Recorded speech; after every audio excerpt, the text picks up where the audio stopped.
da luz. Hoje é um dia para nós importante porque nós iniciamos um novo arco, uma nova fase, um novo momento dentro desse tema que é tentar compreender o que é a luz e o peso que ela exerce sobre nós.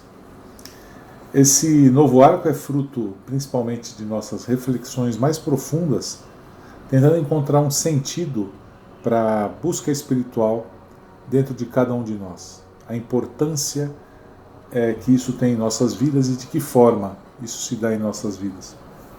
Para tanto, nós optamos no podcast de hoje fazer uma explanação geral, sem entrar especificamente no tema que vai ser abordado em cada podcast daqui para frente, e definimos de uma maneira que os temas vão ser divididos em painéis. Esses painéis eles vão trabalhar eixos que vão compor a tentativa nossa de explicar ou tentar entender qual é o peso da luz em nossas vidas e como é que nós buscamos e entendemos essa busca.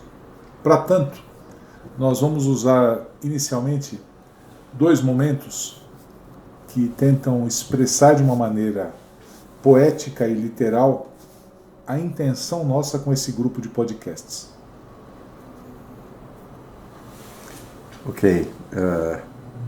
Um poema que chegou até nós, que tem muito a ver com o que vamos começar a discorrer, é um poema de Hermann Hesse, né, que me permito ler. Nada lhe posso dar que já não exista em você mesmo. Não posso lhe abrir outro mundo de imagens além daquele que há em sua própria alma. Nada lhe posso dar a não ser a oportunidade, o impulso, a chave. Eu o ajudarei a tornar visível o seu próprio mundo. E isso é tudo. Hermann Hesse. E a gente vai completar esse raciocínio, que vale a pena até ser ouvido novamente, né? Porque é belíssimo e expressa de uma maneira bastante, eu diria que verdadeira, o nosso processo espiritual. Uma frase do livro Os Mensageiros, do Psicografia de Chico Xavier, em que Emmanuel descreve a seguinte frase, ele escreve da seguinte maneira: se procuras, amigo, a luz espiritual, se a animalidade já te cansou o coração, lembra-te de que, em espiritualismo, a investigação conduzirá sempre ao infinito, tanto no que se refere ao campo infinitesimal, como à esfera dos astros distantes. E que só a transformação de ti mesmo à luz da espiritualidade superior te facultará acesso às fontes da vida divina. Bom, eu acho que nós entramos a esse tema desta forma tão densa, né? Porque é um raciocínio realmente que é num outro patamar de contexto, né? O peso da luz nos levou até hoje, todos os podcasts que nós fizemos, nos levaram a um profundo questionamento, né? Que é a busca, né? A gente busca e temos expandido a nossa consciência, mas chega um ponto em que só a busca não é suficiente, não é? E esse parágrafo nesse livro calou profundamente na alma quando ele fala: se a animalidade já te cansou o coração. Né? Essa frase. Esse ponto, eu pessoalmente estou cansado da minha animalidade. Este é o ponto. E eu convido aos ouvintes, né, que nos ouvem, a que reflita profundamente sobre a sua própria animalidade. Aqueles comportamentos nocivos, né, aqueles comportamentos que, após eles ocorrerem como um impulso egoico, nos levam a uma profunda reflexão de arrependimento, né? Eu não posso ter mais esse tipo de comportamento, né? E aí vem a questão, de que adianta toda a busca se eu não sou capaz, né, de mudar a mim mesmo, né? Quando essa frase dos mensageiros fala só a transformação de ti mesmo à luz da espiritualidade superior te facultará acesso às fontes da vida divina. Se não há transformação, de que adianta a busca? E a gente se ilude porque nós ficamos dando voltas, né? E nos entretendo a nós mesmos, entretendo a nossa mente, entretendo nossos sentidos e inflando nossa egoidade. De cada dia parece que estamos mais espiritualizados, quando na verdade os comportamentos continuam sendo os mesmos, né? Então parece que a gente se farta, se acomoda, porque conversamos de temas espirituais, mas só fica na fala, só fica no entendimento, só fica na expansão de consciência e não se transforma em comportamento. Isso nos torna fracos, né? Faça o que eu digo e não faça o que eu faço, né? É aquela famosa frase, né, de que efetivamente a gente tem que transportar o conhecimento intelectual, o entendimento da nossa consciência ao comportamento. E isso é um passo gigante, não é? De domar a nossa animalidade. Vou usar essa palavra porque a gente não vai se livrar do ego. O ego é necessário para esta dimensão, mas nós temos que domá-lo, nós temos que educá-lo, né? E este é o grande desafio nosso, não é? Sair da animalidade para que a luz da nossa consciência se reflita em nossos comportamentos. Este é o cerne do peso da luz que estamos sentindo e de estarmos inconformados com a nossa própria animalidade. Eu não quero ter mais comportamentos bruscos. Eu não quero ter mais sentimentos de ira, de raiva, né? Porque sou incapaz de reconhecer o outro ser como um ser espiritual que está na senda e na busca também da sua perfeição. E somos todos imperfeitos. Quem sou eu para apontar o dedo, né, e jogar toda essa animalidade em cima do irmão, né? Eu tenho essa frase, ela de fato, como nós aqui, né, quem nos ouve não tem essa percepção ainda, mas como nós temos uma ideia aproximada de por onde vamos caminhar, essa frase ela tem que acompanhar esse trabalho, né? Porque ela, de uma certa forma, ela acaba sintetizando o que é um buscador, né?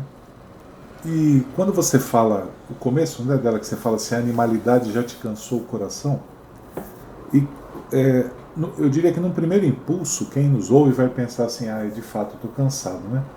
Eu vou dirigir, é uma confusão, eu vou almoçar, eu tenho que comer sempre aquilo que não me faz bem, eu vou até lá, eu bebo aquilo que não me faz bem.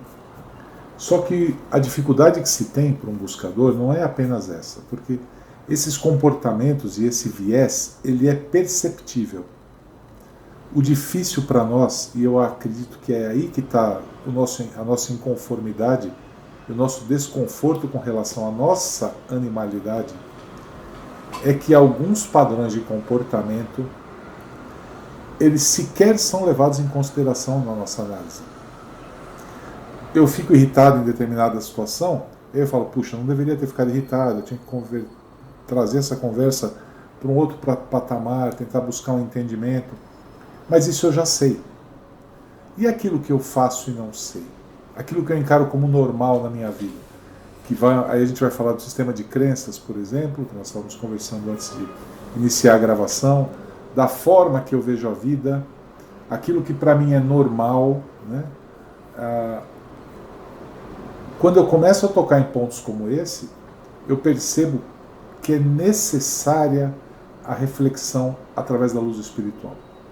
Sem a compreensão da luz espiritual e da potência dessa força no processo de transformação, nós não conseguimos transformar exatamente aquilo que nós sequer conseguimos enxergar, que para nós é natural. Eu posso estar sendo arrogante em determinada situação e eu sequer percebo isso. Eu estou agindo normalmente, o outro vai olhar para mim e falar: mas que camarada arrogante, olha o jeito que ele fala, olha o jeito que ele age. Eu não me dou conta disso, porque eu não tenho um espelho. Então a espiritualidade eu enxergo nesse caso como sendo o espelho que vai me trazer a imagem exata de quem eu sou. O problema é que tem que ter muita coragem para olhar para esse espelho. Sem dúvida. Esse é o nosso problema. Na verdade, a gente vai estar descortinando, ou queremos pelo menos descortinar, nossa própria animalidade, e isso obviamente é duro, né? Claro que é duro a gente olhar para si mesmo e ver e reconhecer, né, que temos comportamentos que para um buscador não mais seriam admissíveis, né? E para que a gente possa dar um embasamento ou dar mais conteúdo a esse nosso pensamento, a essa nossa inconformidade com nossa animalidade, com esses comportamentos bruscos, não é? A gente vai entrar em alguns painéis para que nos dê mais substâncias, né? Por exemplo, a gente tem um dos painéis que nós vamos estar trabalhando, a teia da vida, né? Que significa estar neste plano? Somos indivíduos isolados, somos indivíduos ou somos coletividade? De que forma estamos conectados? De que maneira eu afeto o outro ser? Afeto mesmo ou não afeto? O meu comportamento pode ser qualquer um, que não faz efeito nenhum ao meio ambiente? Então, tentar entender o que um comportamento meu faz para o meio ambiente e para o outro ser humano, né, é de absoluta necessidade de compreender isto para a gente dizer assim: eu não posso mais fazer o que eu faço. Se a gente conhece as consequências dos meus atos para um outro ser humano ou para o meio ambiente, não é? É como, por exemplo, eu ir na rua e despejar uma lixeira no meio da rua, não é? Sim. Que provas temos que meu comportamento contamina o meio? É isso que nós queremos discutir, para dar um pouquinho de conteúdo sobre a nossa responsabilidade dos meus atos. Esse primeiro é um dos painéis que vai levar bastante tempo, porque o tema é muito complexo e tem muita gente trabalhando nisso, né? Então esse é um tema. Um outro tema que a gente quer discorrer é sobre as químicas do nosso corpo. Ou seja, quando eu me comporto, né, de uma forma inadequada, o que eu faço comigo? Com meu corpo, não é? Quais são minhas... Então, veja, nós estamos já identificando dois vetores de trabalho. Um comportamento meu, o que faz para o lado externo, que seria a ecoação, para fora, e a egoação, o que provoca para dentro de mim, né? São dois vetores sobre um determinado comportamento, não é? E por último, um outro painel muito importante, que a gente vai chamar da ciência do coração, que são que veículos nós temos para a gente capturar e nos conectar com este meio externo, né? Então, são 3 painéis enormes de conteúdo muito grande, que a gente vai estar aos poucos, né, dentro do mesmo tema da nossa animalidade, ou da minha inconformidade com a minha animalidade, entender essas consequências para me tornar ainda mais inconformado a eu aceitar meus comportamentos inadequados. O bacana é que esse tipo de configuração, é claro que nós estamos dando um apanhado geral, obviamente, é só para ter uma ideia por onde a coisa vai, até porque para nós também isso é uma ideia de por onde a coisa vai, não necessariamente a gente não vai criar ou introduzir outros painéis e outras discussões no meio desse processo, mas o que vai nos trazer para uma reflexão, que eu diria que é uma reflexão talvez mais integrativa, e que vai nos forçar a questionar de fato o que é o nosso ego e o que vem a ser a nossa consciência. Exatamente, comportamentos. Os nossos comportamentos. Então nós vamos puxar o tempo inteiro, e uma coisa importante, né? Quando nós falamos de comportamento, de ego, de consciência, pelo menos de minha parte, creio que da sua também, nós temos que livrar esse conceito do viés religioso. Não há peso moral em cima das nossas discussões imediatas. O que há, pelo menos para mim, é uma necessidade premente de trazer luz para onde eu não consigo enxergar. É buscar exatamente esse ponto de reflexão onde meus olhos não alcançam. Sem o crivo moral, sem o crivo de julgamento, tudo isso nós já discutimos em podcasts anteriores, né? Sem o crivo religioso, porque espiritualidade não é religião, mas trazendo uma profunda noção do que vem a ser essas leis espirituais que nos regem, né? Isso é muito importante porque a gente não está colocando isto ou gerando culpas, né? Não. Muito pelo contrário, a gente está partindo do pressuposto de que cada buscador ela sente a necessidade de ser melhor por si próprio, né? E todos nós buscamos a luz espiritual, que seria esse amor incondicional do Cristo, né? Isento exatamente da culpa e do julgamento. O que nós buscamos é luz, pura luz, né? Então, nosso discurso não terá absolutamente o peso da culpabilidade. Até porque, se nós estamos neste planeta, é para aprender, né? E quem está na escola está para aprender. E se você ainda não sabe, você vai cometer erros. E isso é admitido como algo normal. Então, o erro como um fator de aprendizagem e não como castigo, né? Não há castigo. As leis espirituais não colocam castigo. As leis espirituais funcionam para nos levar a um momento melhor. A gente repete experiências até acertar, em uma busca consciente por ser melhor, né? Então, é nesse sentido que a gente coloca, né? Eu sinceramente espero que quem nos ouve acompanhe essa nossa jornada, porque para nós é uma jornada, aquilo que nós falamos, nós estamos tentando buscar e tentando encontrar dentro de nós mesmos, e que também se predisponha a dar esses passos conosco. Porque o trabalho ele só é significativo quando ele transpõe o mundo das ideias e passa a existir no plano físico. Exatamente. Deixar de ser uma ideia e passar a ser de fato um padrão, um comportamento, uma busca, ou algo que pelo menos você comece a refletir no seu comportamento e na sua vida. Se nós não refletirmos, nós somos reféns. Não há liberdade sem reflexão. Não há como, porque você nem sabe no que você está inserido. A gente até comentava há pouco o exemplo da tourada, né? Que tem pessoas que veem a tourada e acham sensacional. E aí você até me disse assim, pior é o camarada que ainda entra na frente do touro, pelas ruas, né? E o touro correndo atrás e o cara jogando o touro para cima, pisando em... E para ele aquilo é absolutamente normal. É bacana ele participar daquilo.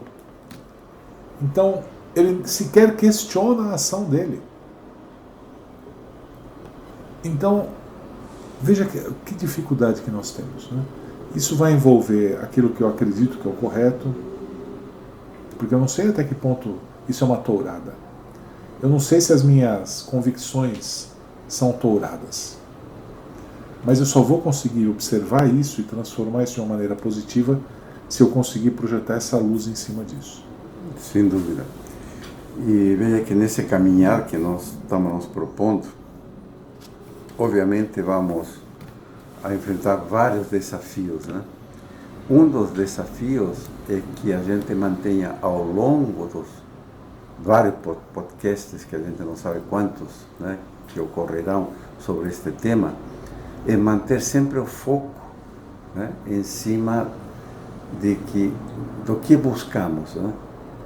O foco que buscamos é nos efetivamente transformar aquilo que aprendemos cognitivamente em comportamentos, trazer a nossa luz da consciência, trazer essa amorosidade a esse mundo tão duro, né, que hoje em dia se encontra, para fazer diferença da forma com que nos relacionamos com nossos irmãos, com nossos seres humanos. Todos nós estamos na mesma busca, né? Uns mais conscientes, outros menos conscientes, mas temos efetivamente o dever, já que nós falamos buscadores, de fazer diferença, porque queremos ser diferentes, né? E se eu mudo, o mundo ao meu redor muda. Isso já é algo constatado. Então, efetivamente o que nós buscamos é a nossa transformação comportamental que reflita a luz da nossa consciência. Ainda que para isso a gente precise ser alquimista, né? Seremos alquimistas das nossas próprias almas, né? Exatamente. Iniciamos um bate-papo sobre alquimia agora. Vamos em frente, né? Espero que todos nos acompanhem nessa jornada.